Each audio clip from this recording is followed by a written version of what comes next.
Hey emadoda kanitshweni yeyiphi iteam eyaqala yakho khona ibhola lena yafika kanjani Haleluya. kwakutheni Ibhola. Kwakunzima ke madoda kusafika ibhola ingekaziwa Hey. ikhatywe Hey. umuntu wonke ikhatywa nangabantu abangomama. awuze rheti futhi ngawungena Mamelani kaloku ngokuya kwakusafika ibhola yengekaziwa uba ngumdlalo like odlalwa ngabantu abangootata okanye odlalwa ngabantu abangomama. Ya, sure. Kwenziwa nje into engathi ngujodo ikhatywa ngumuntu wonke. hey yo uJodo uqine Ubonile? kakhulu Ndithi mna yayikhatywa bade bazibone sebesemfuleni kuba kaloku Hayi Hey, khona. Ndinombono walo uphumelele. ayichole nomnye ayikhaba. Yeyi wacaba abantu bayalimazana kule nto ngoba vele Hanjwa nee-hands, yonke le umuntu uyakhaba.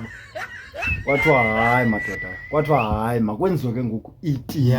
Ukwazi into ukuthi igama lalo Hayi, team kwakusefuneka yokuqala iteam. Sabuya netimu yaqala yabakho uba yeyiphi lo Hayi, yes, isekhona kunanamhlanje. Uya nayo ubhuti. Waqale kwenziwa itimu eyi-one kodwa. Siyalifuna igama lalo team Hayi, ndiyabuya Sana etata Hayi, siyafuna ngabuye.